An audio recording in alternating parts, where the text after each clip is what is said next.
tal mi gente? Muy buenas tardes, buenos días, buenas noches.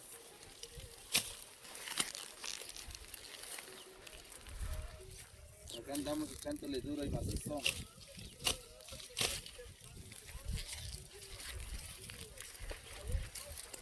¿Por qué no cortaste bien?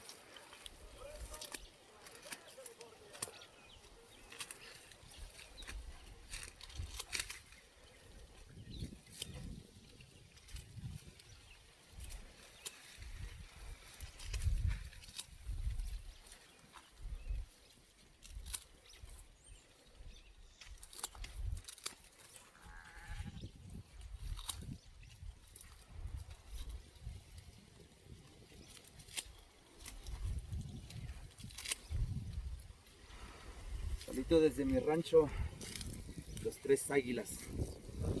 Es cierto. Por acá andamos trabajando mi gente para echar un poquito de flores y ir a vender a Juxtlahuaca. Solito desde acá del estado de Oaxaca, donde quiera que se encuentren a todos los paisanos que están de diferentes partes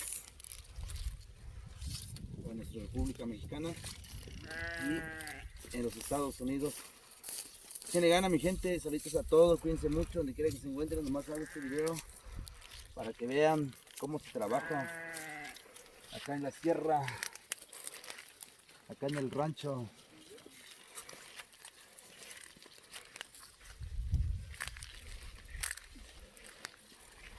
Ahí nomás para que vean, acá en Oaxaca también hay muchos trabajos, es cuestión nomás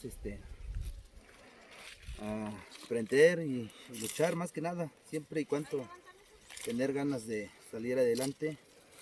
Por acá ando ayudando un poquito acá a la familia para que me inviten un six para mañana. Mañana es el día de plaza allá en Santiago, Juxtlahuaca. Saluditos, cuídense mucho.